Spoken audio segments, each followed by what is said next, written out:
Hello दोस्तों, आपके एक बार फिर स्वागत है हमारे यूट्यूब चैनल पर। तो आज की वीडियो हम बात करने वाले हैं स्टैटिक जी के part 1 for competition exam. Static G के अपने आप में ही काफ़ी ज़्यादा इंपॉर्टेंट टॉपिक्स है, क्योंकि काफ़ी ज़्यादा कंपटीशन एग्जाम में इस टॉपिक से काफ़ी ज़्यादा क्वेश्चन आते हैं। तो आपको मैं कुछ इंपॉर्टेंट टॉपिक्स के बारे में डिस्कशन करने वाले हैं आज की वीडियो में, ताकि आप जब भी एग्ज़ाम देने जाओ तो थोड़ा कॉन्फिडेंट फील करना लगे कि स्टैटिक जी के से कोई सा भी क्वेश्चन आ जाए तो आपसे छूटे नहीं। तो जैसे कि मैंने नाम रखा है इसका स्टैटिक जी के पार्ट 1, ठीक है। ये हमारी वेबसाइट का नाम है www.freeeducation.in। आप यहाँ इस वेबसाइट पर जाके काफ़ी अच्छा क्वालिटी कंटेंट आपको मिलेगा। वहाँ पे जाके आप इसकी PDF भी डाउनलोड कर सकते हैं, और वहाँ पे काफ़ी ज़्यादा कोर्सेस हमने स्टार्ट कर रखे हैं, तो आप जाके वहाँ पे चेक भी कर सकते हैं। तो चलिए आगे चलते हैं वीडियो में। तो जैसे कि हमारे यहाँ पे जो हमारा फर्स्ट टॉपिक दे रखा है वो हमारा ओलंपिक गेम्स। तो चलिए बात करते हैं कि ओलंपिक गेम्स के कुछ इंपॉर्टेंट पॉइंट्स जो ज़्यादातर एग्जाम में आ सकते हैं। तो जैसे कि आपको पता है जो हमारा फर्स्ट ओलंपिक गेम्स हुआ था वो कहाँ हुआ था? एथेंस की ग्रीस में हुआ था। 1896 में हुआ था, 1896 में हुआ था, ठीक है। यानी जो फर्स्ट ओलंपिक गेम्स जो हुआ था पहली बार वो हुआ था एथेंस में, एथेंस की ग्रीस में 1896 में। उसके बाद एथेंस में एक बार और ओलंपिक गेम्स हुए हैं। कब हुए हैं? 2004 के जो ओलंपिक गेम्स हुए थे वो भी एथेंस में ही हुए थे। जो हमारे ओलंपिक गेम्स होते हैं बेसिकली 3 टाइप्स के होते हैं। तो 3 टाइप्स के हमारे ओलंपिक गेम्स होते हैं। समर ओलंपिक होता है, विंटर ओलंपिक होता है, पैरा ओलंपिक होता है। समर ओलंपिक समर सीजन में खेले जाते हैं। विंटर ओलंपिक जिसमें विंटर सीजन में खेले जाते हैं। जो पैरा ओलंपिक होते हैं, जो दिव्यांग लोग होते हैं वहाँ वो लोग पैरा ओलंपिक में पार्टिसिपेट करते हैं। तो इंडिया की तरफ से सबसे अच्छा प्रदर्शन जो अब तक किसी ने किया है तो वो है इंडियन की हॉकी टीम ने, जिसने 8 गोल्ड मेडल जीते थे। जो लास्ट गोल्ड मेडल जीता था हॉकी में 1980 मॉस्को ओलंपिक गेम में जीता था। उसके बाद इंडिया की हॉकी टीम भी कोई अच्छा खास प्रदर्शन नहीं कर पाई है। हम कोई भी मेडल नहीं जीत पाए फ्रॉम लास्ट 1980 के बाद से। जो इंडिविजुअल गोल्ड मेडल किसी ने जीता था वो थे हमारे अभिनव बिंद्रा, जिन्होंने 2008 के बीजिंग ओलंपिक में जीता था, ठीक है। उसके पहले भी काफ़ी सारे मेडल जीते थे, लेकिन किसी ने गोल्ड मेडल नहीं जीता था। तो जो फर्स्ट गोल्ड मेडल जो किसी इंडिविजुअल ने जीता था वो थे हमारे अभिनव बिंद्रा जी, ठीक है। तो बात करते हैं 1954 में, 1954 में रेसलर केडी यादव थे जिन्होंने ब्रॉन्ज मेडल जीता था, ठीक है। फिर इसके बाद 1996 में लिएंडर पेस ने ब्रॉन्ज मेडल जीता था अमेरिका के अटलांटा में, जिन्होंने जीता था टेनिस में। उसके बाद 2000 सिडनी ओलंपिक में कर्णम मलेश्वरी ने वेट लिफ्टिंग में ब्रॉन्ज मेडल जीता था। फिर 2004 में एथेंस ओलंपिक हुए थे जिसमें राज्यवर्धन सिंह राठौर ने सिल्वर मेडल जीता था शूटिंग में। और 2008 के बीजिंग ओलंपिक गेम्स में अभिनव बिंद्रा जिन्होंने पहले इंडिविजुअल थे गोल्ड मेडल जीता था शूटिंग में। उसी साल विजेंद्र सिंह ने ब्रॉन्ज मेडल जीता था बॉक्सिंग में, और जो सुशील कुमार थे उन्होंने भी ब्रॉन्ज मेडल जीता था रेसलिंग में।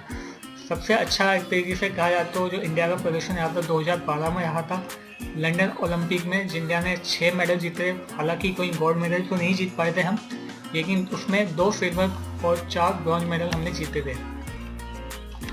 तो जो सिल्वर मेडल जीते थे विजय कुमार ने शूटिंग में, सुशील कुमार ने रेसलिंग में, और ब्रॉन्ज मेडल जीता था साइना नेहवाल ने बैडमिंटन में, और मैरी कॉम ने बॉक्सिंग में, गगन नायर ने शूटिंग में, और योगेश्वर दत्त ने रेसलिंग में। और इसमें इंपॉर्टेंट पॉइंट्स आपको याद रखना है कि 2012 के जो लंदन ओलंपिक में था उसमें फीमेल बॉक्सिंग को फर्स्ट टाइम इंक्लूड किया गया था, शामिल किया गया था।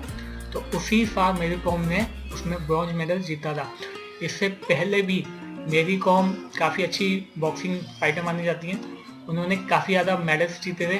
अगर इससे पहले अगर फीमेल बॉक्सिंग को ओलंपिक में शामिल किया जाता तो हो सकता था कि मैरी कॉम ओलंपिक्स में भी काफ़ी ज़्यादा अच्छा मेडल्स जीत सकती थी, हो सकता था गोल्ड मेडल्स तक जीत सकती थी, ठीक है। फिर उसके बाद 2016 जो यूरो ओलंपिक ब्राज़ील में हुए थे, इंडिया की टीम से काफ़ी ज़्यादा उम्मीदें थी उस साल ये, लेकिन दुर्भाग्यवश इंडिया का इतना अच्छा प्रदर्शन नहीं रहा। सिर्फ इंडिया 2 ही मेडल जीत पाई, और जो सिल्वर मेडल जीता था उस साल PV सिंधु ने जीता था बैडमिंटन में, और ब्रॉन्ज मेडल जीता था हमारी साक्षी मलिक ने रेसलिंग में, ठीक है। तो ये थे कुछ इंपॉर्टेंट पॉइंट्स जो थे ओलंपिक गेम्स के।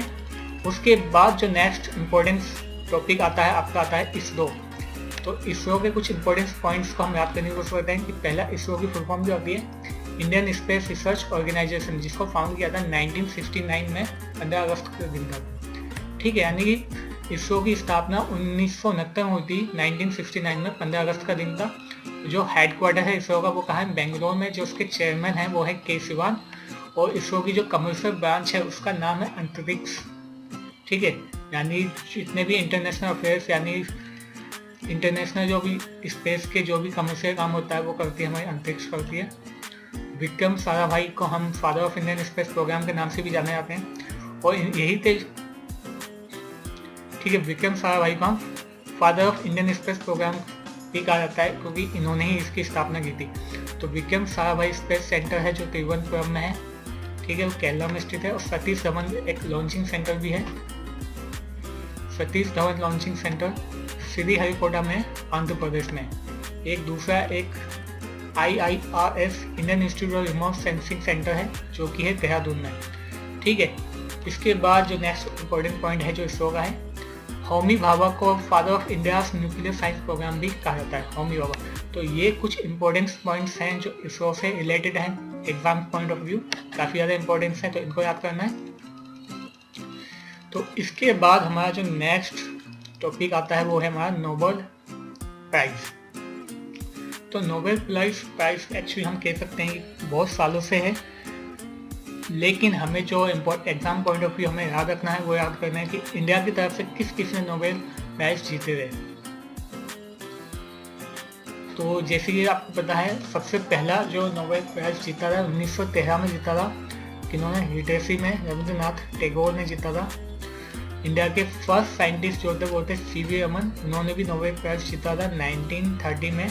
इन्होंने रमन इफेक्ट की डिस्कवरी की थी 28 फरवरी 1928 में, यानी 28 फरवरी 1928 में रमन इफेक्ट की डिस्कवरी की थी। उसके लिए इनको नोबेल प्राइज दिया गया था 1930 में।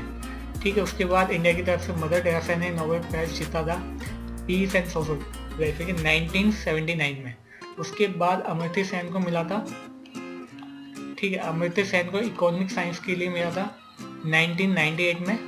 फिर 2014 में कैलाश सत्यार्थी को ना नोबेल प्राइज जीता था, इनको भी पीस के लिए मिला था। ये काफ़ी फेमस है, इन्होंने एक तरीके से लेबर चाइल्डहुड के अगेंस्ट काफ़ी ज़्यादा मुहिम उठाई थी और काफ़ी अच्छा काम किया था उसके लिए इनको नोबेल प्राइज दिया गया था। इसके बाद एक हमारे अभिजीत बनर्जी हैं, उन्हें भी नोबेल प्राइज अभी रिसेंटली मिला था। ठीक है, उनको भी मिला था इकोनॉमिक्स के लिए। तो नेक्स्ट इम्पोर्टेंस टॉपिक है स्टैटिक जीके का हमारा, प्लैनेट्स नेम, कि कौन से प्लैनेट को किस नाम से पुकारा जाता है, क्या कहा जाता है। तो आपको पता है रेड प्लैनेट किसको कहा जाता है, मार्स को कहा जाता है। ब्लू प्लैनेट कहा जाता है अर्थ को। पिंक प्लैनेट कहा जाता है सैटर्न को। जायंट प्लैनेट कहा जाता है जुपिटर को। इवनिंग स्टार कहा जाता है वीनस को। आइस प्लैनेट कहते हैं यूरेनस को। बिग ब्लू प्लैनेट कहते हैं नेपट्टून को। तो ये कुछ पॉइंट्स हैं आपको याद रखने हैं प्लैनेट्स के ऊपर कि रेड प्लैनेट किसको कहा जाता है, मार्स को। ब्लू प्लैनेट किसको कहा जाता है, अर्थ को। पिंक प्लैनेट कहा जाता है सैटर्न को। और जायंट प्लैनेट कहते हैं जुपिटर को। इवनिंग स्टार कहा जाता है वीनस को, अर्थ। और इसमें एक और इम्पोर्टेंट पॉइंट है कि वीनस ही अर्थ के सबसे ज़्यादा, अगर बात करें कि अर्थ के सबसे क्लोज कौन सा प्लैनेट है तो वो है वीनस। कंफ्यूज मत होना, वीनस और मरकुरी दोनों ही आसपास है, लेकिन पास में कौन है सबसे ज़्यादा, वीनस है। ठीक है, तो पहले जो प्लैनेट्स थे हमारे 9 प्लैनेट्स थे, लेकिन अब उसको 8 कर दिया है क्योंकि हम अब प्लूटो को एज अ प्लैनेट नहीं कंसिडर करते हैं क्योंकि उसके साइज के बहुत सारे स्टार्स हैं। अगर हम प्लूटो